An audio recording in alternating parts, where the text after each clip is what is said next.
시청자 여러분 안녕하십니까. 출발 진시와이드의 임동석입니다. 주말 즐겁게 잘 보내셨는지요? 오늘은 9월 24일 월요일입니다. 한 주를 시작하는 월요일 순서 힘차게 시작해보겠습니다. 자, 저희 프로그램 지상파 DMB 채널 U1 그리고 KT 올레 IPTV로도 함께 시청하실 수 있습니다. 자, 지난 금요일 마감한 코스피 지수 2,000선을 재탈환하는 데 성공을 했습니다. 코스피가 11거래일 연속 순매수세를 기록한 외국인의 매수세를 중심으로 상승을 했는데요. 반면 개인과 기관은 매도세를 보였군요. 자, 지난주 토요일 새벽 마감한 뉴욕 증시를 살펴보니까요. 별 특별한 재료가 없었나 봅니다. 스페인이 유럽연합과 전면적 구제 금융에 대한 합의에 거의 도달했다는 소식이 나온 가운데 혼조세로 마감을 했습니다. 자, 오늘 출발 증시와이드 일부 오늘의 주요 코너들부터 살펴드립니다. 네, 시초가 대비 3% 이상을 공략하는 강정원의 3% 공략주에서는 강정원 전문가의 장 초반 수익 극대화할 수 있는 종목 선정과 투자 전략 들어보고요. 여의도 리포트에서는 동양증권 골드센터 목동점의 고윤기 대리와 함께 매크로 변수에 따른 3분기 실적 시즌에 대해서 예상해봅니다. 네, 이드코의 작전 타임에서는 고수들의 종목 선정과 투자 비법을 여러분께 공개해드립니다. 업종 스캐닝에서는 주요 업종과 종목들의 흐름을 실시간으로 낱낱이 살피고 효과적인 대응 전략을 함께 세워드립니다. 네, 먼저 오늘 공략해볼 만한 시초가 종목 공략주를 살펴보겠습니다. 강정원 전문가 화상 연결로 만납니다. 안녕하십니까? 네, 안녕하세요. 네, 먼저 국내 전일장 뉴욕 증시 마감 상황부터 정리해보죠. 네, 금요일 국내 시장은 12.04포인트 상승하면서 다시 한번 2,000포인트의 안착을 하는 모습을 보였습니다. 외국인이 1,680억대의 순매수를 보였고요. 지난 7일부터 11일 연속 순매수를 계속 이어가는 그런 모습을 좀 보여주고 있는 상황입니다. 개인이 1,440억대, 기관이 158억의 순매도를 보인 상황이고요.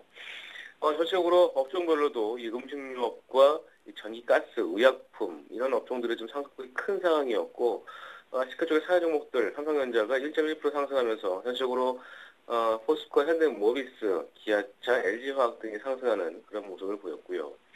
코스닥도 3.4포인트 상승한 531.45포인트에 마감했습니다. 외국인과 기관, 매수세가 좀 유입되는 그런 모습을 좀 보였고요. 전체적으로 코스닥은 기관이 416억대, 외국인이 130%의 순매수를 보이면서 상승세를 유지하는 그런 모습을 보였다고 정리를 하겠습니다. 특히 코스닥 업종 중에서는 정책 테마주들이 좀 급락이 좀 나오는 모습을 보였는데요. 최근에 대선 후보들이 행보를 보이면서 그동안의 어떤 기대감들이 선 반영된 모습이 아닌가 싶고요. 전적으로 SM, CNC 최근에 부각되고 있는 엔터테인먼트 업종 중에 하나인데 이 관련주들이 좀 이틀 연속 상한가 들어간 부분이 역시 특징적이었다고 정리를 좀 하겠습니다.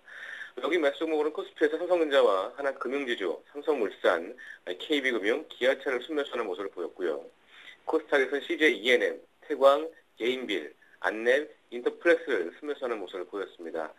기관은 코스피에서 오리온, 코덱스 레버리지, CJ 제리랑, NHN, 라겐락을 순매수했고요. 코스닥에서는 시젠, SM, 파라다이스, 컴투스, 성황밴드를 순매수하는 모습을 보였습니다.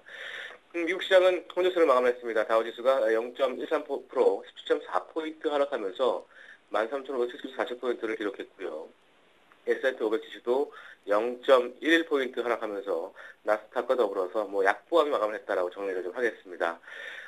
미국 전 세계 아이폰 5 판매가 시작되면서 애플 주가가 강세가 기대됐었습니다만 상승하는 데 그쳤고요.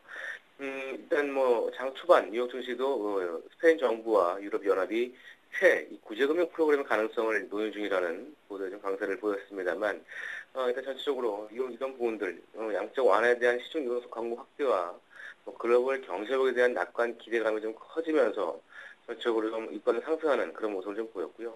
유가는 배럴당 90.89달러를 기록하면서 5일 만에 상승을 좀 기록을 했고, 전체적으로 시장도 미국 시장은 좀 관망세, 좀 혼조세를 좀 마감했다 이렇게 좀 정리 좀 하겠습니다.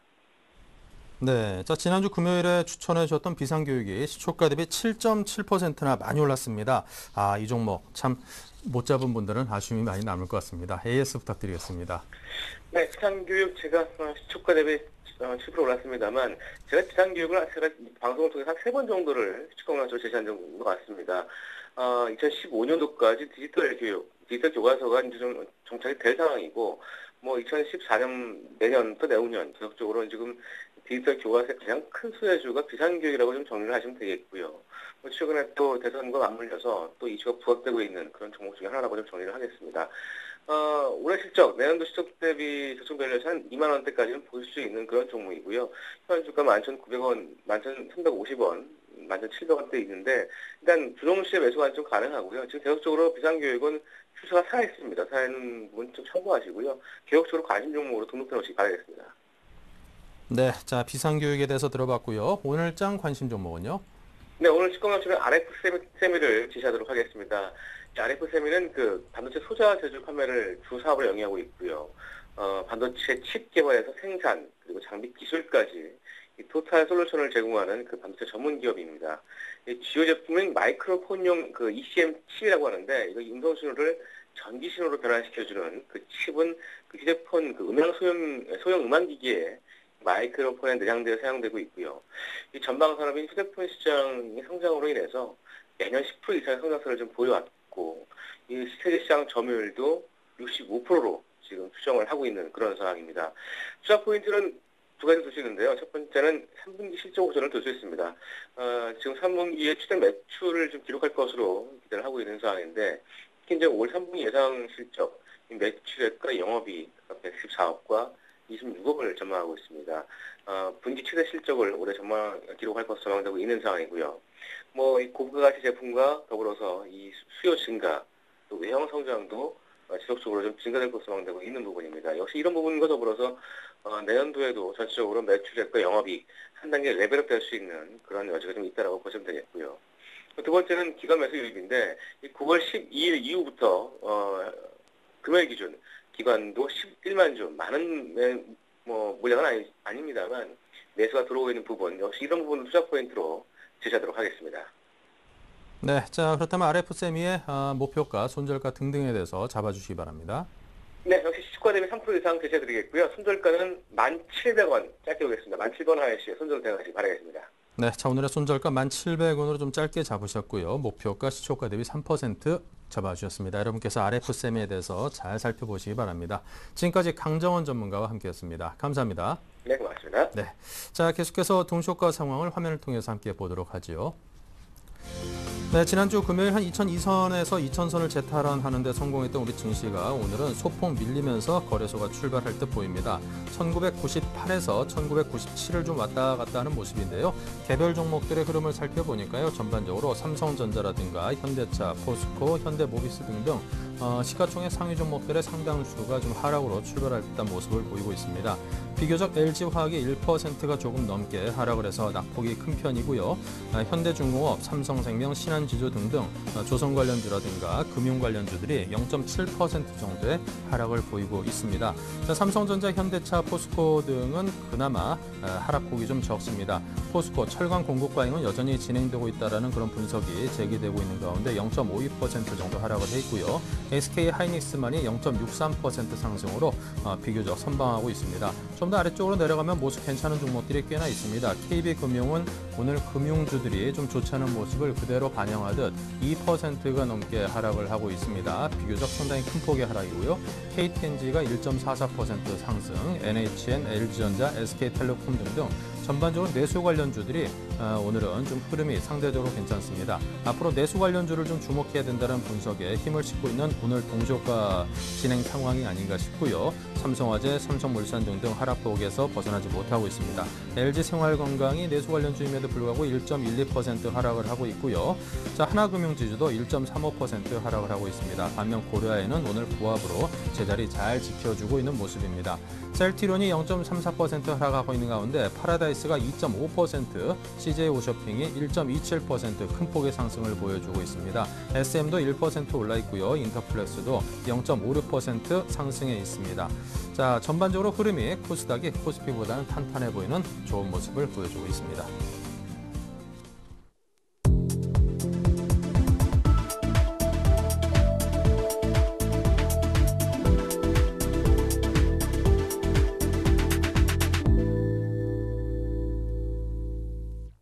네, 이제 막 개장을 했습니다. 우리 증시 1997선으로 2000선을 살짝 하회한 채 출발을 했습니다. 코스닥은 532.9로 1.41포인트 오른 상승장으로 출발을 했고요. 자, 우진 투자 컨설팅의 이성규 팀장과 텐스탁의 김선윤 대표를 모시고 오늘 함께 진행을 하겠습니다. 어서 오십시오. 안녕하십니까. 네, 양시장의 출발 상황을 보겠습니다. 먼저 이성규 팀장께서 거래소부터 보죠. 네, 현재 코스피 지수 같은 경우는 0.25% 하락으로 출발했습니다. 1997선에서 출발했고요. 일단 지난주에 있었던 그 스페인의 구제금융 신청에 대한 우려감들하고 미국 지표가 그렇게 좋게 나오진 못했습니다. 그래서 일단은 뭐 Q3라는 것이 시행되긴 했지만 그런 것에 대한 실질 경기 부양 효과는 약간 2개월에서 3개월 정도 텀이 걸리기 때문에 최근에 들어서 장세 자체는 이제는 지표상으로 좀 머물 가능성이 높다라고 이렇게 보시면 되겠습니다. 더군다나 이번 주에 우리나라 또한 이번 주가 끝나고 나서 이제 추석 연휴 기간이 다가오기 때문에 그런 황금성에 대해서도 여러분들 투자에 좀 생각하셔야 되는데요. 지금 현재 지수 자체는 조금 더 내려간 상황입니다. 0.3%대의 하락으로 좀 진행이 되고 있고요. 다만 오늘 또 장을 이상한 것은 상승 종목 수가 많습니다. 상승 종목 수가 296 종목에 달하고 있고요. 지금 현재 300 종목을 넘어가는 수준입니다. 그리고 하락 종목이 오히려 지금 252 종목으로 낮은 수준이라서 일단은 전체적으로 뭐 대형주 위주로 0.38%대의 하락세는 이루어지고 있지만 중소형주들에 대한 매기세가 이제 몰리고 있는 상황이어서 그렇게 크게 뭐 지수 자체에 부담을 주는 것은 아니다라고 이렇게 보시면 되겠습니다. 따라서 중요주는 지금 현재 0.14%대의 강보권에서 머물고 있고요. 소형주 같은 경우는 0.02%대의 약보권에서 진행이 되고 있고 대형주들은 여전히 낙폭이 좀 더 확대되면서 0.4%대의 하락을 보이는 모습입니다. 그래서 상승 업종들을 한번 보게 되면 지금 현재 종이목재 업종 같은 경우는 0.2%대의 상승세로 좀 출발을 하고 있고요.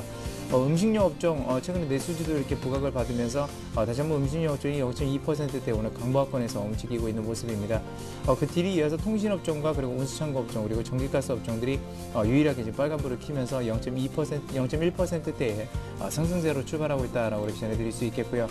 오늘 장에서 일단 최근에 상승세가 컸었던 의료정비 업종이 3.6%대의 하락세가 큰 폭으로 좀 나오고 있습니다. 그 뒤를 이어서 보게 되면 일단 금융업종들 위주로 하락세들이 나오고 있는데요.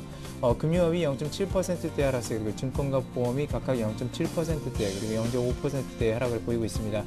그리고 그 경기 순환주들이죠. 건설업종들이 0.5%대, 그리고 기계업종이 0.47%대의 하락을 보여주면서 역시나 지수 대비해서는 상당히 좀 부진한 모습들 보여주고 있고요. 그 뒤를 이어서 또 보게 되면 화학주들도 역시나 이 상승 여전히 하락을 좀 피하지 못하고 있는 모습입니다. 의보 업종들도 0.3%대의 하락세를 보이고 있는 상황이고 잠시 수급 동향 보도록 하겠습니다. 올해 같은 장에서는 일단은 현재 외국인들은 매수를 계속하고 있지만 기관 같은 경우는 계속해서 펀드 환매가 지금 발생이 되고 있기 때문에 오늘 기관들은 현재 시간으로 73억 원의 순매도세 보이고 있고요. 다만 개인들과 외국인들이 각각 31억 원, 37억 원의 순매수세를 보여주고 있습니다. 이중 외국인들은 오늘 대체적으로 매수하는 업종들은 크게 없습니다. 그러니까 어느 정도 매수하는 업종들은 통신업과 증권주들의 약 22억 원 그리고 1억 원 정도의 순매수세를 보여주고 있고요. 일단 대형주 위주 중심으로 이렇게 매수세가 들어오고 있지만 뚜렷하게 매수를 강하게 보이는 섹터는 없다라고 이렇게 보시면 되겠고, 기관들은 매도하고 있는 가운데 일단은 유통업과 그리고 전기가스 업종들의 소폭 매수세를 보이고 대부분 보게 되면 매도세로 좀 일관을 하고 있습니다. 그래서 보게 되면 외국인들도 전체 그 매수량은 크지만 실질적으로는 매도량이 더 많고요.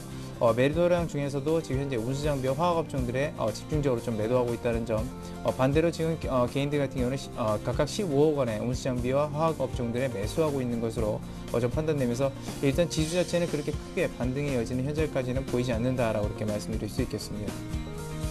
네.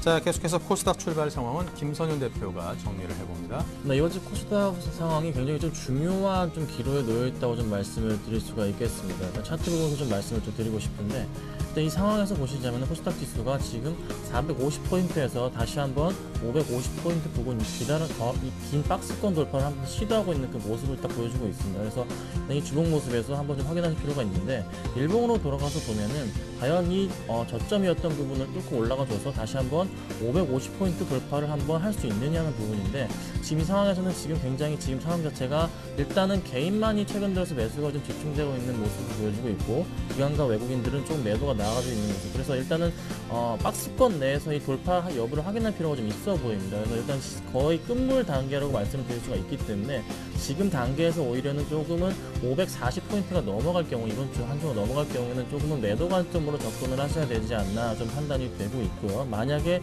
강하게 외국인과 기관들이 또 강하게 매수가 들어와주면서 550포인트를 뚫고 올라갈 경우, 540 이상 550포인트를 뚫고 올라갈 경우에는 한 번 더 새로운 이제 코스닥의 고점을 한번 기대해 볼 수 있는 그런 자리가 아닌가 판단이 됩니다. 그래서 이 정도로 좀 살펴보시면 좋겠고, 자, 관심 종목을 좀 보시면은 지금 오늘 보시면 서울반도체 같은 경우가 0.4% 정도 올라가지고 있는 모습에서, 일단은 최근 들어서 단기간 들어서 최근 한번 급등하는 모습 좀 보여줬습니다. 그래서 한번 어느 정도 한번 그 피로감 때문에 하락하는 모습 좀 보였지만서 다시 한번 조금 상승해주고 있는 모습.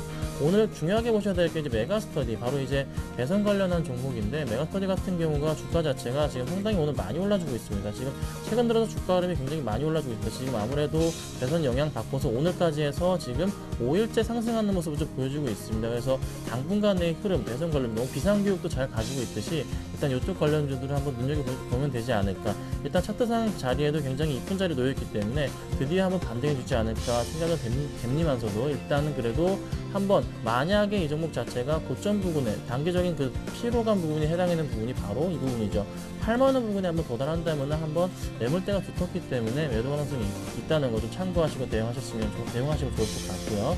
그리고 또 하나 이제 보고 넘어갈 게, 자, OCI 멀티리얼즈 말고 CJ 옵쇼핑을 좀 보시고 넘어가시면 좋겠어요. 자, CJ 옵쇼핑 같은 경우가 오늘 1% 이상 좀 많이 올라가 주고 있는데, 지금 현재 CJ 옵쇼핑은 지금 단기적인 이 박스권 부분에 놓여있기 때문에 이 상황 자체가 한 번 더 크게 올라가 줄 수 있는 자리라고 좀 말씀을 드릴 수가 있겠습니다. 이 종목 한번 올라가 준다면은 고점 부분이었던 얼마죠? 바로 27만원 정도까지 한번 추가적인 10% 이상의 상승폭은 나올 가능성이 있기 때문에 이 점 확인하시고 좀 대응하시면 좋을 것 같습니다. 그래서 일단은 전반적인 코스닥의 시장 상황은 양호한 편입니다. 코스피에 비해서는 굉장히 양호하지만서도 중요하게 보셔야 될 게, 조만간에 있을 이 매물 부담감이 있다는 거 확인하시고서 540포인트 돌파 시에는 조금은 분할 매도 관점으로 대응하시면 좋을 것 같습니다. 네, 자, 계속해서 한양증권 리서치센터 전소영 연구원을 만나봅니다. 안녕하세요. 네, 안녕하세요. 네, 먼저 외환시장의 흐름부터 정리해 주십시오. 네, 오늘 달러원 환율 전일 대비 50전 상승한 1119원 50전을 시작한 이후에 현재는 1121원 선에서 거래가 이루어지고 있는 모습입니다. 주요국의 경기 부양책을 실시하면서 일단 이와 관련된 이벤트는 해소가 된 것으로 보이고 있습니다. 환율도 어느 정도 저점을 찍고 반등하는 그런 흐름들을 보이고 있는데요. 아무래도 이제 유로존의 불확실성이 다시 한번 수면 위로 올라오면서 유로화는 1.30달러를 하회하는 그런 약세 흐름을 보인 것이 주말 내 뉴욕 시장의 특징이었습니다. 일단 글로벌리 경기 둔화 우려가 부각이 되고 있다는 것도 시장에 조금 환율 약세 흐름의 자극 요소가 되고 있는 그런 모습인데요. 전반적으로 우리가 QE3를 비롯해서 글로벌리 통화 완화 정책을 실시하면서 기대감이 좀 과했던 만큼 이에 대한 되돌림 과정이 나타나고 있는 그런 모습이라고 판단이 가능하겠습니다. 위험 통화가 조정 국면에 지금 접어들고 있고요. 달러원 환율 같은 경우는 오늘 1120원 공방이 연출될 가능성이 높아 보입니다. 기술적으로는 지난 금요일날 5일 이동평균선을 상향했기 때문에 봤을 때는 1120원대 선에서 오늘 거래가 이루어질 가능성이 높아 보입니다. 이번 주에는 이제 월말 맞아서 경제지표 발표가 많이 예정이 되어 있는데요. 아무래도 이런 것들 대기하면서 추석을 앞둔 내고 물량이 좀 일찍 유입이 된다면 환율에 상당히 좀 제한될 가능성이 있고요. 그리고 외국인의 주식 순매수도 이어질 가능성이 높은 만큼 이런 수급적으로는 달러 매도 요인이 조금 강하기 때문에 대외 펀더멘털과 그리고 국내 수급이 맞물리면서 1120원대 제한적인 흐름이 연출될 가능성이 높아 보입니다. 네, 자, 채권 시장의 흐름과 전망은 어떻습니까? 네, 오늘 국채 선물은 전일 대비 2틱 상승한 106.09에 거래 출발하고 있습니다. 아무래도 정책적인 불확실성이 지속이 되고 있는 모습인데요. 글로벌리 통화 완화 정책은 이미 지금 실행이 됐고 이제 포커스는 경기 회복 여부가 될 것으로 보입니다. 오늘 같은 경우는 이제 미국채 금리가 계속해서 이제 약세 흐름을 접고 강세 조정을 받으면서 이런 흐름에 국내 금리도 어느 정도 연동이 되고 있는 모습이다라고 볼 볼 수가 있겠는데요. 아무래도 이제 김중수 총재를 비롯해서 금통위원들의 발언들이 뉴스를 통해서 나오면서 시장에 단기적인 재료로 작용을 하고 있는 만큼 뉴스에 조금 집중하실 필요는 있어 보입니다. 좀 큰 그림으로 봤을 때는 아직까지 경제 지표를 확인할 시기는 아닙니다만은 아무래도 지표 자체가 시장에 조금 영향을 미칠 것으로 예상이 되고 있고요. 9월 말과 10월 달에 발표될 경제 지표는 채권 시장에 다소 우호적일 수는 있습니다만은 이미 기준금리 인하를 한 차례 반영한 금리 레벨이기 때문에 심리에는 우호적이라 하더라도 금리의 하락 속도는 상당히 느릴 가능성이 높다라는 것 염두에 두셨으면 좋겠고요. 이번 주 같은 경우는 레인지 등락이 연출될 가능성이 높아 보입니다. 네, 자 지금까지 한양증권의 전소영 연구원이었습니다. 감사합니다. 네, 감사합니다. 네, 다음은 김보람 아나운서의 여의도 리포트입니다. 네, 안녕하세요. 여의도 리포트 김보람입니다. 지난 한 주간 코스피는 쉬어가는 구간이었고 이번 주도 추석 연휴를 앞둔 추석 휴가로 관망세가 짙어질 가능성이 높은데요. 각 증권사들은 현재 시장 흐름을 어떻게 판단하고 있는지, 전략은 어떻게 세워야 하는지 이 시각 증권사 리포트로 확인하겠습니다. 네, 먼저 신한금융투자입니다. 중기 추세 상승 전환을 확인합니다. 하나대투증권은 세 가지 장애물에 대한 살펴보고요. 그리고 현대증권은 골든크로스 발생과 수능, 삼성증권은 코스피 감속 구간 대하는 종목 플레이라고 보고 있습니다. 마지막으로 동양증권에서는 매크로 변수는 3분기 실적 시즌을 어떻게 예고하는지 살펴봅니다. 이 가운데 신한금융투자부터 자세하게 살펴보겠습니다. 코스피가 15개월간의 약세 흐름을 마무리하고 중기 추세가 상승으로 전환됐습니다. 공격적 외국인 주식 매수의 대부분은 프로그램 매매를 통한 유입이었는데 2011년 하반기 이후 외국인 자금 이탈의 핵심이 개별 주식에 대한 매도였다는 점에서 지수의 상단을 제한하고 있는 요인에 대한 변화는 나타나지 않았다고 판단했습니다. 작년 하반기 이후 지속됐던 외국인 개별 주식 스탠스 변화가 없기 때문에 2009년 3월 이후에 코스피 선형 회귀값인 2090포인트 수준의 단기 상승 목표치 설정이 가능할 것이라고 봤는데요. 한편 S&P 500 지수의 10월 이후 상승 탄력 둔화가 예상된다는 점에서 코스피는 1960에서 2090까지의 레벨업된 박스권 등락을 예상했습니다. 다음은 하나대투증권입니다. 장애물 첫 번째는 스페인인데요. 스페인의 구제금융 신청과 그리스 긴축안 합의 여부 등 유로존 재정위기 관련 불확실성은 합의 과정에서 마찰적 요소가 존재하지만 결국은 유로존 통합을 지지하는 방향으로 결론이 날 것이라고 예상했습니다. 두 번째 장애물은 미국의 주택시장 개선세 지속 여부인데요. QE3를 통한 MBS 매입으로 주택시장 회복 촉진과 개인 소비 증가를 통해 미국 경제에 대한 회복 기대감은 시간이 갈수록 높아질 것이라고 예상했습니다. 마지막으로 장애물은 중국 경기부양책 기대감 상승 여부인데요. 10월 중앙정부 권력교체 전후로 본격화될 것이라고 예상하면서 이렇게 남겨진 장애물에 대한 리스크 완화 과정이 새로운 상승 동력이 될 것이라고 예상했습니다. 전략으로는 대형주 가운데 낙폭 과대주, 산업재, 소재, 금융과 기존 주도주 IT 자동차 간 순환매 이후 주도주로 슬림화하는 전략을 유지했습니다. 이어서 현대증권입니다. 외국인 순매수 축소와 펀드 환매 지속으로 지수 상승 탄력이 정체 상태를 보이고 있습니다. 하지만 코스피 2050 매물벽을 넘기 위한 매물 소화 과정이 차질 없이 진행되고 있어 지금의 속도 조절은 긍정적이라고 평가했는데요. 이번 주에도 미국 증시의 이격 조절 가능성, 스페인 구제금융 신청 여부, 그리고 프리 어닝 시즌 시작 등이 주요 변수지만 긍정적 영향을 미칠 것이라고 예상했습니다. 시장 대응은 시장 흐름과 역행하기보다는 순응하는 전략이 이롭다고 봤는데요. 지수별 61선과 121선 간의 관계를 유추해볼 때 지금은 중형주의 약진 가능성이 눈에 띈다고 분석했습니다. 대형주도 조만간 골든크로스가 발생할 시점이 다가올 것으로 기대한다고 밝혔습니다. 계속해서 삼성증권입니다.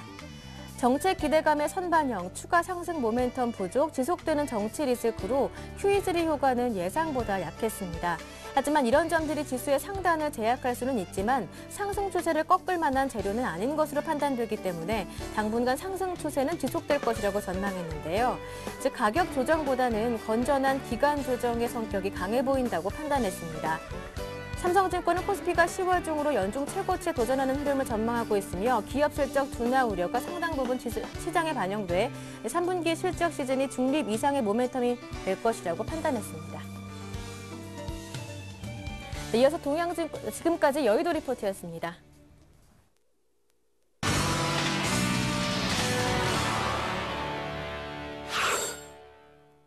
네, 계속해서 오늘장 특급 작전 한국밸류 21의 이드코 대표와 함께합니다. 안녕하십니까? 네, 이드코 대표님이 아직 연결이 좀 안 돼 있는 것 같은데요. 먼저 장 상황을 간략하게 살펴보겠습니다. 1997로 시작했던 우리 종합거래소 지수가 지금 1995로 낙폭이 한 2포인트 정도 소폭 내려가 있는 그런 상황이고요. 코스닥은 여전히 1.52포인트가 상승하면서 533으로 상승장을 이어가고 있습니다. 삼성전자가 0.46% 하락한 가운데 현대중공업이 다시금 상승으로 돌아섰고요. 0.39% 소폭 올라섰습니다. 금융 관련주들은 조금 좋지 않습니다. 신한지주가 마이너스 2.19%입니다. 자, 이드코 대표님과 인사 나눠봅니다. 안녕하십니까? 네, 안녕하십니까? 네, 먼저 오늘장 어떤 전략으로 대응해 볼까요? 일단 추석 연휴를 앞두고 공격적인 포지션을 취하고 싶은 분들은 많지 않겠죠. 글쎄요, 이번 주에도 큰 변화가 없다면 쉬어가는 흐름이 나오지 않을까 좀 예상을 해보는데요. 이번 주와 다음 주 사이의 일정을 좀 보시면 독일 총리와 22 총재의 회동, 미국의 월말 경제지표, 중국의 중추절 등 변수가 의외로 많습니다. 지난주를 돌이켜보면 시장이 정책 이벤트를 마무리한 이후에 2000선 내외에서 숨고르기 내지 갭 메우기를 할 것으로 예상을 했고 실제로 좀 비슷한 움직임이 나타나는데요. 이번 주에도 쉬어가는 흐름 속에서 방향성이 뚜렷하지 않은 조심스러운 움직임이 나타나지 않을까 좀 싶은데요. QE3로 인한 긍정적인 모멘텀은 좀 여전합니다. 하지만 우리가 시장의 경우에서 기관, 특히 투신권에서 펀드 환매 압력이 조금 더 이어질 수 있지 않냐 이렇게 보고 있고요. 이럴 경우에 연휴를 앞두고 지수에 좀 부담이 될 수 있습니다. 대형주 위주로 보유하신 분들은 리스크 관리가 좀 필요하겠고요. 중소형주 위주로 매매하신 분들은 상황에 따라서 빠른 대응을 하시면서 오늘의 특급 전략 좀 들어가겠습니다. 자, 첫 번째 섹터입니다. 정치 테마주인데요. 일단 지난주부터 지속적으로 좀 말씀을 드렸지만 정치 테마주들 개인 투자자들에게 폭탄 돌리기는 시작되었다고 좀 강조드리면서 단기 트레이딩의 관점으로 접근하고 오버나잇은 좀 부담스럽기 때문에 우리가 리스크를 생각할 때다라고 말씀을 지금 전화 연결 상태가 좀 좋지 않은 것 같은데요. 이드코 대표님. 네, 지금 전화가 잠시 좀 끊어진 것 같습니다. 시장 상황을 좀 더 살펴드리면요. 지금 1995선에서 현재 장이 좀 머물고 있는 그런 지리한 장이 좀 예상이 됩니다. 그동안 상대적으로 나쁘지 않았던 모습을 보여줬던 우리 증시였던 만큼 아무래도 오늘은 좀 잠시 좀 쉬어가자는 그런 투심이 좀 반영된 것 같고요. 전일 뉴욕 증시도 보니까 별다른 특별한 호재라든가 재료가 없이 지금 전반적으로 좀 혼조세 양상을 보이고 있다는 가운데 앞으로 좀 상승 랠리를 꾸준히 이어가기 는 조금 좀 뒷심이 필요한 그런 상황이 아닌가 싶습니다. 하지만 외국인들이 10거래일 연속 이상으로 연속 순매수세를 보이면서 수급적인 면에서는 긍정적인 면을 보여주고 있고요. 지금 2000선이 조금 넘어서면서 환매 부담에 시달린 투신권에서 나온 그런 환매 물량 때문에 기관에서는 좀 물량이 많이 나오고 있긴 합니다만 그것도 어느 정도 마무리가 되면은 우리 증시가 상승 쪽으로 가닥을 잡을 수 있는데 좀 힘을 기울일 수 있지 않을까 싶습니다. 자, 계속해서 실시간 시황과 업종 및 종목의 흐름을 살펴보고 효과적인 대응 전략을 세보는 업종 스캐닝 시간을 이어가겠습니다. 자, 먼저 이성규 팀장께서 IT 운수장비, 정유화학 업종의 흐름과 특정 종목들의 흐름을 살펴봅니다. 네, 일단 현재 장세를 보게 되면 일단 외국인들이 매수세를 상당폭 좀 줄여놨습니다. 기관들은 여전히 매도세를 좀 일관을 하고 있고요. 일단 그렇기 때문에 대형주 위주의 그 자금들이 좀 출회되는 경향들이 있다라고 이렇게 보시면 되겠습니다. 일단 첫 번째로 삼성전자를 한번 보시게 되면 삼성전자가 지난 130만 원대에 한번 도달한 이후에 좀처럼 그 구간을 지금 돌파를 못하고 있는 상태고요. 지금 보시게 되면 위아래 이격 자체가 계속해서 이렇게 좁아지는 현상들이 나타나고 있습니다. 그래서 이 추세로 계속해서 이제 삼성전자가 움직이게 됐을 때는 일단은 현재에서 어떤 방향성을 정확히 나온다기보다는 변곡점 부분을 계속해서 만들어낼 가능성이 높다라는 거에서 위아래가 좁아지는 이런 박스권 형태가 지금 마름권 형태가 나타날 확률이 높다라는 것입니다. 근데 그런 원인 중 하나는 일단은 스마트폰에 대한 그런 기대감들이 상당히 컸지만 이미 스마트폰이 많이 팔렸고요. 팔린 데에 대해서 추가적으로 더 팔리기는 원래 힘든 겁니다. 그렇기 때문에 이 성장률 부분에서 상당폭 둔화될 수 있다는 점, 그것은 이 삼성전자뿐만이 아니라 전 세계 IT가 그렇게 마찬가지일 것이다 라고 이렇게 보시면 되겠고, 그래서 크게 우려할 만한 상황은 아니지만 일단은 외국인들의 그 환매수라든지 아니면은 기관들의 펀드 환매 물량이라든지 이런 것들이 좀 대형주 위주로 출회될 가능성이 있기 때문에 그런 점들을 좀 참고하시기 바라겠고요. 다만 지수의 그 급락이 오게 될 시에는 물론 삼성전자의 매도세를 먼저 내놔야 되기 때문에 일단 그 삼성전자를 먼저 매도를 하면서 지수를 끌어낼 이유는 없다라고 이렇게 보시면 되겠습니다. 그 뒤이어서 보게 되면요, 최근에 들어서 이 반도체 관련주들이 조금씩 상승하려는 모습을 보이고 있습니다. 왜냐하면 내년에 삼성전자가 이 반도체 사업부에 대한 투자를 줄이기로 했죠. 그렇기 때문에 일단 치킨 게임이 어느 정도 종료됐다라고 이렇게 보시면 되겠고요. 사실상 그래서 D램 가격이 그렇다고 해서 급반등하는 것은 아니지만 어느 정도 가격 하락을 막을 수 있고, 그리고 모바일 쪽에 D램이라든지 낸드 플래시라든지 이쪽으로 수요가 지금 증대되고 있기 때문에 전반적인 이 반도체 기업들의 실적 개선세는 이어지지 않을까 그렇게 생각하고 있습니다. 그렇기 때문에 대표적으로 지금 삼성전자와 하이닉스는 지금 보합권에서 머물고 있고요. 말씀드린 순간 삼성전자 같은 경우는 플러스권으로 좀 전환하려는 움직임이 나타나고 있습니다. 그리고 최근에 가장 상승세가 좀 강했는데요. LG전자 같은 경우가 오늘 장에서 최근에 한 3일 연속에서 계속해서 낙폭을 보이고 있습니다. 일단 이것은 추세적 흐름으로 볼 때는 일단 어느 정도 조정 장세가 이어지고 있다라고 이렇게 보시면 되겠고요. 그렇기 때문에 이것도 역시나 LG전자에 대해서도 크게 우려할 만한 상황 아니라는 거니까, 물론 삼성전자와 좀 다른 측면은 있지만 LG전자는 워낙에 못 나갔던 그 스마트폰 사업 분야가 이제 부각되면서 이제 올라가는 것이기 때문에 삼성전자는 좀 다른 취지다라고 이렇게 보시면 되겠습니다. 그 뒤를 이어서 이제 보게 되면 관련 부품주들 조금씩 이렇게 부진한 모습들이 계속 나오고 있는데요. 특히나 삼성전기 같은 경우는 최근에 낙폭을 보인 이후에 좀처럼 반등하려고 하는 움직임을 보이지 않고 있습니다. 다만 상대적으로 LG 디스플레이, LG 그룹주들은 그래도 강한 모습이고, 오늘 보시게 되면 이 LG전자와 LG 디스플레이 좀 이렇게 차이가 나고 있습니다. 근데 지금 디스플레이 쪽이 각광을 받고 있는 이유 중 하나는 반도체와 연관성이 있습니다. 이 반도체 가격과 디스플레이 패널 가격의 연동성은 상당히 깊은데요. 그렇기 때문에 일단 반도체 쪽 반도체 쪽을 보시기보다는 일단은 디스플레이 쪽도 반도체와 함께 좀 보시는 게 더 나을 것이다라고 이렇게 말씀드리겠고, 그 다음에 그 전기차 관련주로 이렇게 부각을 받고 있는 삼성 SDI 또한 최근에 SB 리모티브 해산 결정과 함께 상대적으로 또 다시 한번 상승세를 좀 이어가려고 하는 모습입니다. 최근에 저점 어느 정도 바닥 구간을 다진 이후에 다시 한번 고점 돌파를 하려고, 전고점 돌파를 하려고 하고 있는 모습이기 때문에 일단 이런 점도 염두에 두신다면 추세적 상승세 한번 기대해 볼 수도 있겠다라고 이렇게 보시면 되겠고요. 뒤를 이어서 삼성테크인도 최근에 들어서 그동안의 상승세를 다 반납하면서 계속해서 내려가고 있는 모습이고, LG이노텍도 LG전자 그룹주들 중에서, LG 그룹주들 중에서 상당히 좀 부진한 모습 보이고 있고, 실적 개선세도 그렇게 빠르지 않다라는 점 말씀을 드릴 수가 있겠습니다. 그 뒤이어서 오늘 자동차 섹터 보게 되면 자동차 섹터들도 여전히 혼조세를 보이고 있습니다. 지금 업종별로도 굉장히 혼조세가 나오고 있는데요. 현대차 최근에 낙폭을 보이니 오늘 장에서도 0.62%대 하락하는 모습 보여주고 있습니다. 일단 정고점에서 어느 정도 저항대를 받고 있고 저점은 올리고 있기 때문에 최근에 들어서 이 하락폭이 이어질 시에는 여기서 추가적으로 어느 부분을 지지하는가가 상당히 중요하다고 볼 수가 있겠는데요. 일단 1차적인 지지선은 24만 원 선의 지지를 지금 현재는 확보하느냐 못하느냐, 오늘 장에서 그게 가장 중요한 결과가 되겠습니다. 만약에 여기서 24만 원 선 확보를 못하게 됐을 때는 약 23만 5천 원 선까지도 추세적으로 내려갈 수 있다는 점 말씀드리겠고요. 반대로 기아차 같은 경우는 오늘 장에서 좀 상승세를 보이고 있습니다. 그동안 현대차보다는 상당히 부진한 흐름을 보여줬기 때문에 그래도 반등의 모습을 보이고 있는데, 사실 기아차가 오늘 장에서 이런 정도의 흐름을 보여준다 했을 때는 현대차 오늘 장에서 24만 원 선 지지를 할 가능성도 높다라는 점 말씀드리겠습니다. 그리고 쌍용차 또한 오늘 장에서도 좀 보합권에서 머물고 있는 모습이고요. 다만 지금 현재 부품주들은 여전히 좀 차별화된 모습 보이고 있습니다. 역시나 완성차 업체들보다는 상당히 부품주들이 강하다는 점 볼 수 있겠고요.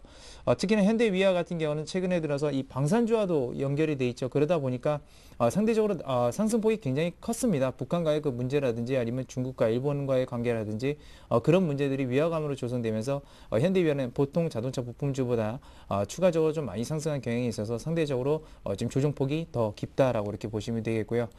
그 뒤에 이어서 만도는 계속해서 지지분이란 흐름 보이고 있습니다. 일단 한라공조와 그리고 비스티온의 그 인수 문제 때문에 여전히 그런 부분에서 방향성을 찾지 못하는 모습이고, 다만 어느 정도 하단 지지력은 좀 확보는 하고 있는 상태지만 이 하단 지지력이 그렇게 강해 보이는 상태는 아니라는 거 말씀드리면서, 일단 접근성에서는 좋다라고 볼 수가 있지만 추가적 낙폭에 있어서도 여러분들이 염두를 해 두셔야 된다. 그래서 혹시나 만도 접근하실 분들은 약 15만 5천 원 선을 손절가로 좀 잡으시고 대응을 하시기 바라겠고요.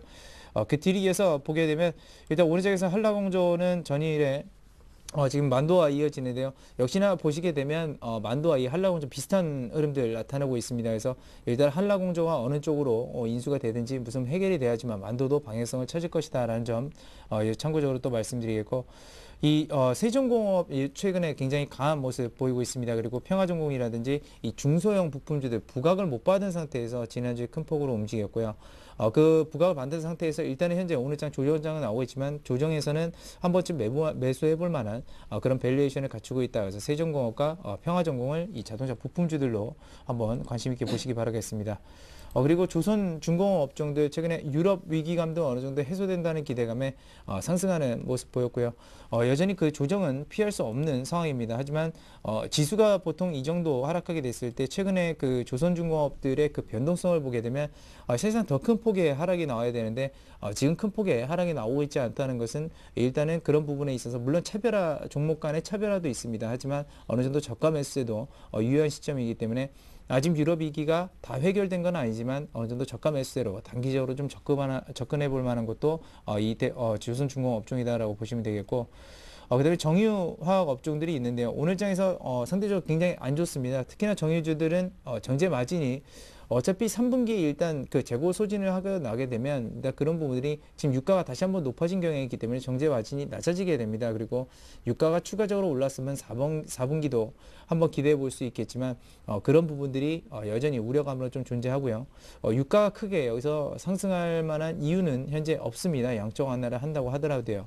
그렇기 때문에 역시 정유주들이 굉장히 부진한 모습이고, 뒤늦게나마 이 화학주들이 쫓아 올라가려고 하다가 정유주들이 부진하니까 동반 좀 부진한 모습인데, 사실상 이 화학주들은 보통 나프타를 원재료로 쓰기 때문에 정유주들이 저렇게 정제 마진이 남지 않게 됐을 때는 상대적으로는 그렇게 우려할 만한 수준은 아니다라는 거여서 오히려 정유주들보다는 지금 시기에는 조정 시에 화학주들을 접근해 볼 만한 시기다라고 우리 정리해 드릴 수 있겠습니다. 네. 자, 잠시 전 연결을 했던 한국별로 이드코 대표와 다시 또 연결해서 이야기를 계속 이어가 보겠습니다. 안녕하세요, 이드코 대표님.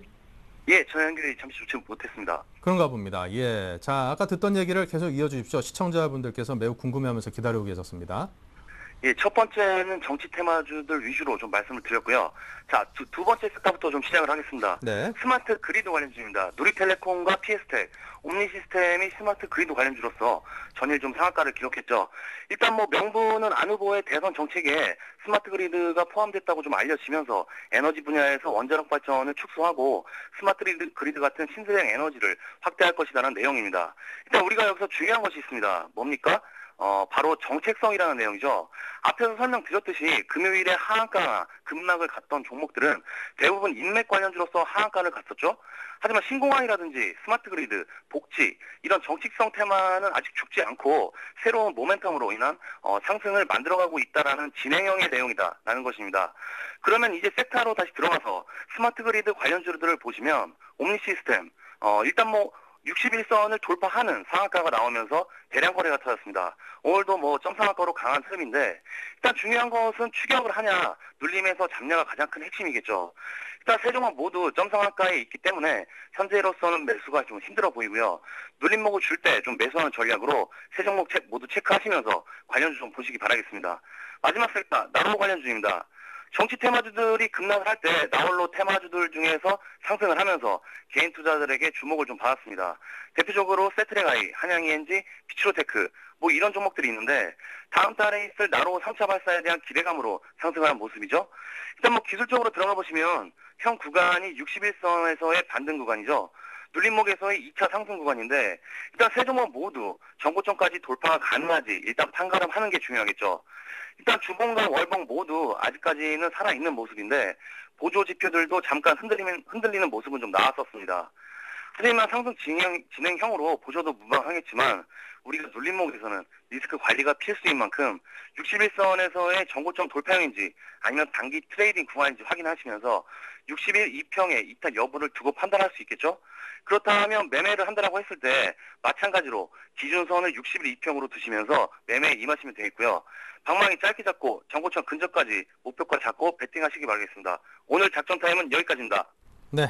자, 지금까지 한국밸류 21의 이득호 대표와 함께했습니다. 감사드리고요. 자, 계속해서 김선윤 대표께서는 철강기계 금융건설업종의 흐름과 특징 종목을 살펴봐드리죠.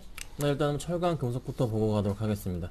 일단은 뭐 중국 쪽에서 가격 상승폭이 좀 보이기 때문에 어느 정도 바닥 확인이 된 상태에서 상승폭이 나아지고 있기 때문에 그래도 요즘 들어 최근 들어서 철강주들이 굉장히 좋은 흐름을 좀 보여주고 있습니다. 그래서 포스코 같은 경우가 오늘 좀 빠지고 있지만 저도 그리고 최근 들어서 계속적으로 올라지고 있는 모습, 전고점 부분이었던 39만 5천 원 정도까지는 한번 도달해주지 않을까. 그 이유인즉슨 일단은 뭐 외국인들의 매수세가 최근 들어서 꾸준하게 이어와 주고 있고 기관들도 좀 동참해주는 모습이 최근 며칠 사이 많이 보여주고 있기 때문에 한번 좀 더 기대를 해봐야 되지 않을까 좀 판단이 되고 있습니다. 자, 그 다음에 하나 더 말씀을 드릴게요. 좀 영풍을 말씀드리고 싶은데 영풍의 주가 차트를 보시면 주가가 굉장히 많이 올랐습니다. 주가 흐름 자체가 지금 9만 원에서 순식간에 지금 이제 120만 원까지 90만 원에서 120만 원까지 올라주는 모습을 보여줬는데 일단 한번 쉬어가는 모습을 좀 보여주고 있습니다. 작은 이제 박스권 형태를 그려주면서 주가가 한 번 더 반등 모멘텀을 지금 가지고 기다리고 있는데 일단 이전부터 마찬가지입니다. 당연히 일단은 이쪽 최근 들어서 일단 이쪽 금속 관련주들, 특히 이제 금은 관련주들이 굉장히 이쪽 비철금속 관련주들이 많이 올라주면서 그 영향을 많이 받은 모습인데 고려형 같은 경우도 최근 들어서 굉장히 30만 원 후반대에서 40만 원 후반대로 급등하는 모습을 보여주면서 일단은 추가적인 상승 모멘텀을 좀 기다리고 있는 모습입니다. 일단은 현재 상황에서 일단 금값이 지속적으로 올라줄 것이라는 예측 보고서 많이 나와주고 있고 실제로 그렇게 움직여주고 있기 때문에 한 번 더 좀 기다려 본다면은 한 번 더 추가적인 반등이 나와주고 새로운 이제 고점 부분을 형성해 주지 않을까 좀 판단이 되고 있는 부분, 그 점을 좀 확인하시고 넘어가면 좋을 것 같고요. 그 다음에 기계주를 좀 말씀을 드릴게요.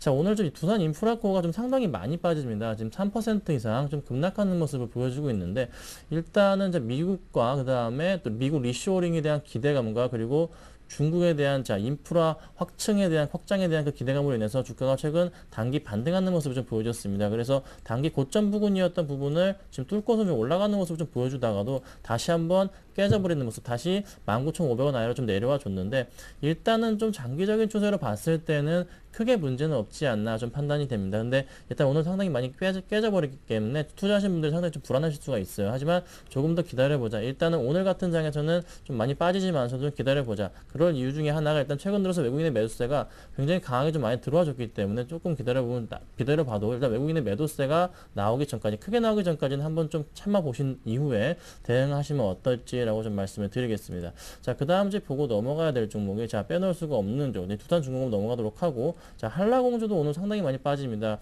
마이너스 2% 정도 빠져주고 있는 모습인데 일단 크게 다 비슷합니다. 크게 지금 영향 자체가 일단은 그 기대감 때문에 한번 올라줬다가도 지금 빠져주고 있는 모습이기 때문에 아직 크게 영향을 받지 못하고 있는데 일단 좀 더 기다려보자고 좀 말씀을 드리겠고, 좀 마지막으로 기계 쪽으로 말씀을 드리면은 자, 성진지오텍이 오늘 1.8% 이제 이쪽 기계 관련주 중에서 좀 가장 많이 좀 올라주고 있어요. 주가 흐름 많이 올라주고 있는데 지금 성진지오텍 같은 경우는 어느 정도 지금 수익 이익 실현 기간이 좀 나와주고 있기 때문에 조금 조심스럽게 좀 접근하실 필요가 있습니다. 자, 차트 보면서 좀 말씀을 드리면은 지금 주가 자체가 10,000원에서 순식간에 14,000원까지 딱 두 달 사이에 올라가 버렸습니다. 굉장히 많이 흐름을 좋아졌는데 그래도 일단은 계속적으로 오늘 지난주까지도 계속적으로 기관과 외국인들의 매수세 자체가 이어지고 있기 때문에 한 번 더 반등이 나올 가능성이 높지만서도 지금 최근 들어서 꾸준하게 조금은 그래도 수익 실현이 나오듯이 주가 자체가 크게 탄력을 받지 못하고 지금 있는 모습입니다. 하지만 일단은 주가 흐름상으로는 한 번 더 반등이 나올 수 있는 그런 자리이기 때문에 좀 참고하시면 좋을 것 같고, 이게 지금 왜 이 가격에서 머물고 있냐면 바로 이 긴 박스권 부분, 이 부분에 해당하는 그 부분에 물량대가 머물러 있기 때문에 조금은 좀 주의 깊게 노리셔야 될 것 같아요. 하지만 14,500원을 뚫고서 안착하고 15,000원을 뚫고서 올라간다면 추가적인 고점 부분을 확인할 필요가 있어 보입니다. 그래서 일단은 어느 정도 분할 매도 차원으로 절반 정도 정리하고 가시되 절반 정도는 가져가신 전략으로 대응하신다면 아무래도 좀 수익에 도움이 되지 않을까 좀 판단이 되고 있습니다. 자, 그리고 건설주를 좀 보시고 넘어갈게요. 자, 건설주가 오늘 참 재미가 없는 장입니다. 지난주부터 많이 빠져주고 있는데 일단은 크게 재미가 없는 모습, 제가 몇 가지 현대건설과 삼성물산을 보면서 좀 말씀을 드리고자 해요. 자, 현대건설 보면서 좀 말씀을 드리고자 싶은데 현대건설 같은 경우는 최근 들어 주가가 다시 한번 계단식의 상승을 좀 보여주고 있는 그런 초입 구간이라고 좀 말씀을 드릴 수가 있겠습니다. 저가 부근이었던 55,600원 부근에서 다시 한번 65,000원을 도달했고 다시 한번 레벨업을 한 번 더 해서 7만 원 구간, 7만 원 부근에서 지금 움직여주고 있는 모습인데 일단은 현대건설 같은 경우는 추가적인 수주 가능성이 굉장히 높기 때문에 그 점 참고하시고 대응하시면 좋겠고 한 가지 좀 보셔야 될 점이 바로 이 부분입니다. 자, 박스권 부분에 해당할 수 있는 올해 초에 해당하는 그 부분 자체가 지금 물려있는 딱 그 부분이라고 말씀드릴 수가 있겠고 딱 200일선 부근인데 이 점을 만약에 통과해주고 7만 5천 원 이상으로 안착을 해준다면은 추가적으로 이제 상승을 기대해 볼 수 있는 가격대가 바로 얼마죠? 자, 8만 원 구간입니다. 자, 이 8만 원 구간이기 때문에 일단은 1차적인 7만 5천 원을 뚫고 올라가는 부분을 확인하신 이후에 8만 원에 대한 그 기대감을 가지시면 좋겠고 만약에 일단은 200일선을 지지부진하고 뚫고 올라가지 못하고 다시 한번 추가적인 하락이 나올 경우에는 일단 좀 정리를 하시고 대응하시면 좋을 것이라 판단이 되고 있고요. 그 다음에 이제 삼성물산을 좀 보면서 말씀을 드릴게요. 자, 삼성물산도 비슷합니다. 하지만 삼성물산은 한번 언제 부딪혔죠. 지난주에 일단 7만원 부분, 200일선 부분에 한번 부딪힌 이후에 추가적으로 하락이 나와주고 있는 모습입니다. 하지만 좀 제가 선을 하나 그어드리면은 일단은 최근 7월 달부터 다시 한번 저점 부분이 최근 들어서 조금씩 높아지고 있는 모습이 보여주고 있기 때문에 일단은 6만 5천 원 정도, 6만 5천 원에서 6만 6천 원 정도 부근에서는 추가적으로 한 번 더 다시 한번 반등이 나올 가능성이 있는 자리입니다. 그래서 이 정도 가격에서는 한번 매수하기에 굉장히 유효하다. 매수하고 만약에 가져가신다면은 한번 단기적인 고점 부분을 뚫고 올라갈 가능성이 높습니다. 그래서 한 7만 2천 원에서 7만 3천 원 정도 가격대가 한번 나올 가능성이 있기 때문에 일단은 지금 가격은 아니라고 판단이 되고 있고요. 한 6만 6천 원, 6만 5천 원 정도 이 정도 가격이 왔을 때는 좀 매수하셔가지고 대응하신다면 나쁘지 않을까 좀 판단이 되고 있습니다. 자, 이제 빼놓을 수가 없는 은행업입니다. 자, 지금 Q3에 대한 그 영향으로 인해서 주가가 최근 들어서 이제 큰 폭의 상승을 보여주다가 일단 또 수익 실현하는 물량이 좀 나와주고 있는 모습이 좀 포착이 되고 있어요. 지금 외국계 같은 경우가 지난주부터 신한지주 같은 경우는 말씀을 드리면은 금요일부터 물량이 나와주고 오늘도 역시나 나와주고 있습니다. 일단은 좀 아무래도 2천원에 대한 부담감, 펀드 환매 물량이 많이 나와주면서 주가도 역시 그 영향을 많이 받는 것으로 판단이 되고 있는데 지금 크게 보면은 일단은 한번 반등을 한 이후에 주가 자체 흐름 자체가 다시 한번 상승해 주지 못하고 지금 완전히 120일선 아래로 다시 한번 무너져 내려버렸기 때문에 한번 추가적인 하락이 나올 가능성이 높은 자리. 언제까지? 일단 큰 폭은 아니지만 일단 37,000원 정도까지는 한번 하락이 나온 이후에 다시 한번 올라갈 가능성이 있지 않나 좀 판단이 되고 있습니다. 전반적으로 일단 금융 자체에서 제가 신한지주만 보고 말씀을 드리지만서도 전반적으로 다 똑같은 상황이기 때문에 일단은 유럽 쪽에서 좋은 소식이 나와주면서 한 번 더 반등이 나올 가능성이 있지만서도 아직은 오늘장은 좀 아니라고 판단이 됩니다. 그래서 이번 주 내내 만약에 추가적으로 한 신한지주로 말씀드리면 37,000원이 깨지지 않는 이상은 한번 반등 모멘텀이 나올 수도 있겠지만서도 만약에 추가적으로 하락이 나온다면은 36,000원 정도까지도 한번 보시고 대응을 하셔야 될 것으로 저 판단이 되고 있습니다. 자, 하나 더 말씀을 드릴게요. 자, 증권주 중에서 요즘 많이 좀 이슈가 되고 있는 증권주, 좀 대우증권이 좀 많이 이슈가 되고 있는데, 자, 대우증권이 한번 좀 최근 들어서 레벨업하는 모습을 좀 보여줬습니다. 아무래도 채권 보유량이 가장 많은 그 회사 중에 하나이고 국내 중에서 가장 이제 실적이 좋은 회사 중에 하나이기 때문에 좀 대우증권 주목받는 모습인데 일단 대우증권 지금 다시 한번 이 박스권 부분에서 지금 주가 자체의 등락폭을 거듭하고 있는데 지금 오늘 상당히 많이 빠져주고 있습니다. 2.63% 정도 빠져주고 있는 모습인데 역시나 대우증권도 일단은 최근 이틀 동안 그전 목요일과 금요일 동안 외국인들의 매도세가 굉장히 많이 나와줬습니다. 하지만 기관들의 매도세가 강하다는 점, 기관들은 이 박스권 위에 올라타자마자 기관들은 매도를 하면서 일단 수익 실현하고 있는 모습이기 때문에 이 구간 굉장히 좀 위험한 구간을 말씀을 드릴게요. 그래서 일단 크게 모멘텀 자체가 아직은 좀 보이지 않기 때문에 추가적으로 상승폭이 나올 가능성은 조금은 희박해 보입니다. 그래서 기관들이 매도가 이미 나오고 있는 만큼 좀 같이 좀 매도하셔가지고 수익 실현한 전략으로 가시면 좋을 것 같아요. 그래서 일단 전반적으로 이쪽 증권주, 은행주 관련해서 이쪽 관련주들은 아직까지 크게 모멘텀 자체가 좀 부족하기 때문에 조금 지켜보고 투자하시면 좋을 것 같습니다. 네. 자, 계속해서 이성규 팀장께서 통신과 유통 그리고 음식료 업종을 이어서 살펴봅니다. 네, 지금 현재 통신업종들은 약간 혼조세를 보이고 있습니다. 일단 SK텔레콤이 0.34%대의 상승세로 지금 진행이 되고 있는데요. 지난주에 말씀드렸다시피 이 통신주들은 지금 현재 박스권 자체에서 아직까지 방향성을 찾지 못하고 있습니다. 그래서 SK텔레콤도 일단 바닥권에서 상승하는 모습이기 때문에 지금 현재로서는 그 상당 부분까지 뭐 단기적 트레이딩 관점에서는 접근할 수 있다라고 보시면 되겠고요. 다만 이 부분에서 일단 중단 부분을 만약에 돌파를 하지 못하면 오늘장입니다. 그러니까 한 15만 원 선 안착하지 못한다고 했을 때는 그냥 그대로 하락을 갈 수 전환될 수 있는 그런 상황도 벌어질 수 있다라는 점 말씀드리겠습니다.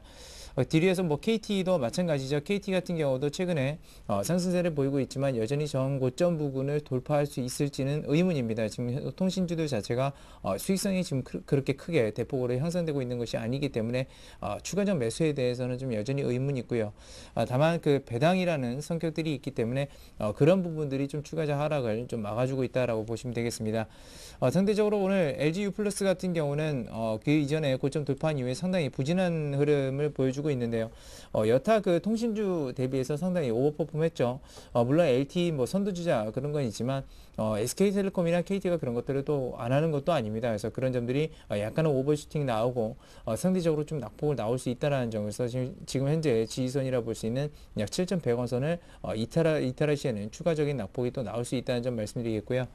다만 어느 정도 추세가 아직까지도 물량 자체는 그렇게 크게 나간 상황은 아니기 때문에 추세적으로 그렇게 바로 하락세로 전환한다거나 그런 일은 없을 것으로 좀 판단되고 있습니다. 그래서 상단 부분 역시나 한 8,000원대에 역시나 그 저항대는 맞을 수 있다는 점을 통신주도 접근하시는 분들에게 좀 이렇게 말씀을 드리겠고요. 유통주들은 최근에 들어서 다시 한번 좀 상승세로 전환하려는 움직임 보이고 있습니다. 오늘 물론 혼조세는 나오고 있는데 전체적인 이 추이 자체를 보게 되면 롯데쇼핑도 최근에 저점을 올리고 있는 모습이죠. 그 이전에 27만 원대까지 굉장히 큰 폭으로 하락한 적은 있었지만 과대납폭 부분이었다라고 이렇게 생각을 했을 때는 여전히 상당히 메리트 있는 가격대라고 이렇게 볼 수가 있겠습니다. 그래서 물론 이 추세상 고점에 33만 원 선을 단번에 돌파하기는 상당히 어려운 것으로 좀 보이고 있지만 추세적으로는 계속해서 살아있기 때문에 일단 명절을 앞두고 있고요. 보통 이 유통주들이 명절 전에 오르기보다는 명절 이후에 오른 적이 훨씬 더 많았습니다. 그래서 그런 점들 착안하신다면 명절 전에는 이 유통주들 한번 매수를 해볼 만하다 볼 수가 있겠고요. 그래서 이마트나 현대백화점 이 대부분의 유통주들이 거의 비슷한 모습들을 보이고 있습니다. 최근에 어느 정도 과대낙폭 나온 이후에 오늘 장에서 전고점 저항대에 부딪히고 있는 상황이지만 역시나 그런 명절 효과라든지 그런 것들이 있기 때문에 조정 시에 매수를 한번 해줘도 좋을 것 같고요. 그뿐만 아니라 펀더멘탈 자체도 그렇게 크게 훼손되지는 않았고 경기가 위축 시에 물론 이런 유통주들도 역시나 소비주들도 부진할 수 있지만 계속해서 그렇다고 해서 이런 소비주들이 부진한 것은 아닙니다. 대표적인 사례로 뭐 미국의 월마트가 그렇게 소비가 했다면 지금까지 저렇게 영위하고 있지는 않겠죠. 그래서 그런 점들을 좀 착안하시기 바라겠고요. 오늘 장에서 유통주들 중에서 굉장히 좀 눈에 띄는 건 호텔신라입니다. 굉장히 1.7%대 강세로 보여주고 있고 지난주도 굉장히 큰 폭으로 상승을 했습니다. 역시나 그런 중국 관광객들에 대한 기대감들이 있다라고 이렇게 보시면 되겠는데 상대적으로 그렇게 뭐 최근에 워낙에 상승세가 가팔랐죠. 그러다 보니까 약간은 좀 오버슈팅이 나오는 경향들이 있습니다. 근데 이런 정도의 오버슈팅이 나왔을 때는 물론 일시적으로는 추가 상승 탄력은 나올 수는 있겠지만 지금 이 상태에서 추세적 상승 탄력은 더 나올지는 여전히 의문이 되나라는 거. 그래서 오늘 장에서 이 호텔신라 같은 경우는 일부 물량들을 수익 나신 분들 차익 실현하시고요. 접근은 좀 자제하시는 방향으로 좀 말씀을 드리겠습니다. 그 뒤에 이어서 이 음식료주들도 최근에 좀 다시 한번 강세를 보이고 있는데요. 오리온 같은 경우는 물론 한 90만 원대에서 좀 이렇게 힘겨운 모습을 좀 보이고 있지만 최근에 그 이 CJ 제일제당 그러니까 CJ 그룹주들이 전체적으로 분위기에 상당히 좋은 모습입니다. 그래서 신사업군이라든지 이런 것들이 굉장히 좀 맞물려서 돌아가고 있기 때문인데요.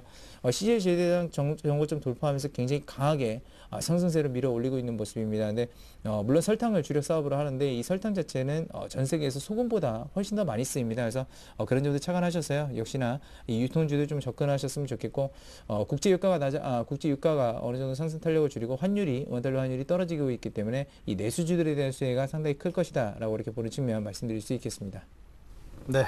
자, 다음은 테마주의 흐름을 살펴볼 차례인데요. 자, 박근혜 후보가 이 기자회견을 통해서 5.16과 유신 그리고 인혁당 관련해서 이게 헌법 가치를 훼손한 것이다라는 언급과 함께 사건 피해자와 또 가족들에게 공식 사과를 했다고 합니다. 그동안 이제 박근혜 후보의 상당 부분 좀 발목을 잡고 있던 그런 이슈라고 평가를 받아들였던 것이니만큼 그거를 털기 위한 어떤 노력으로 보여지는데요. 자, 이와 관련해서도 어떤 테마주의 흐름도 움직이고 관심이 있을 수 있지 않을까. 대선 테마주입니다. 그런 생각도 드는데 자, 그와 관련해서 함께 테마주의 흐름을 김선우 대표께서 짚어보겠습니다.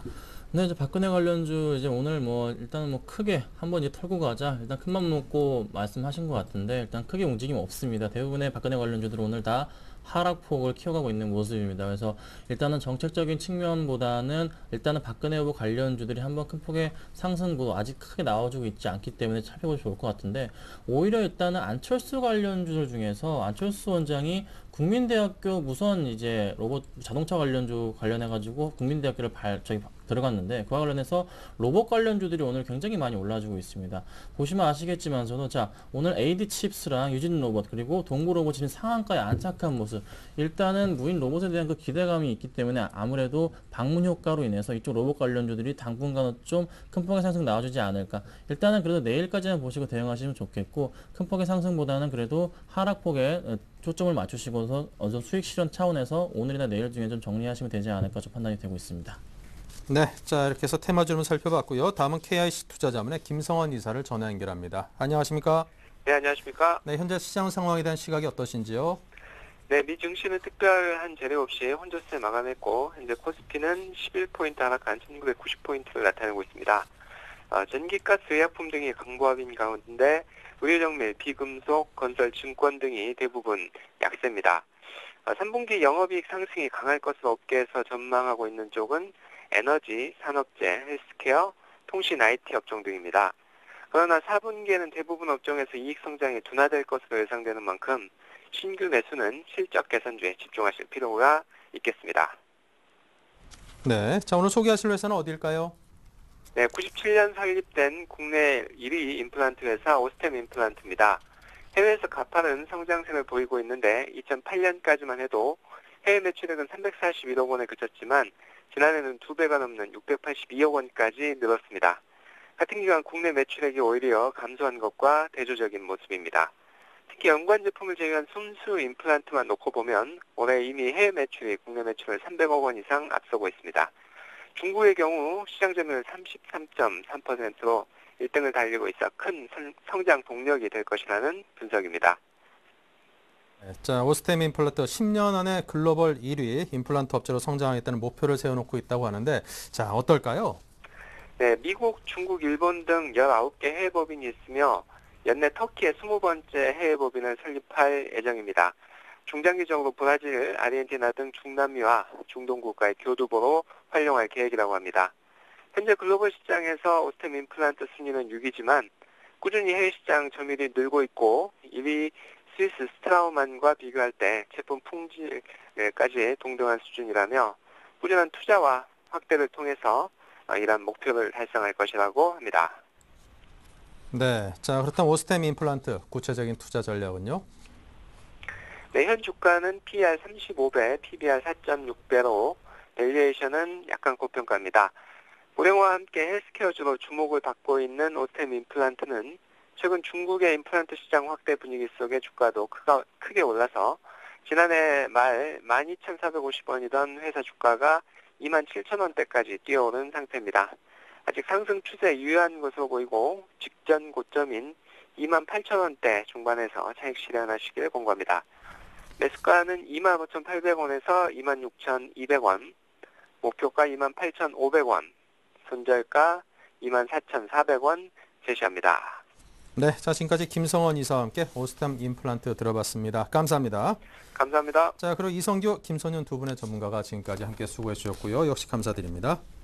네, 잠시 11시부터는 종목 퀵 서비스 시간 준비되어 있습니다. 무료 문자와 전화 준비되어 있으니까요.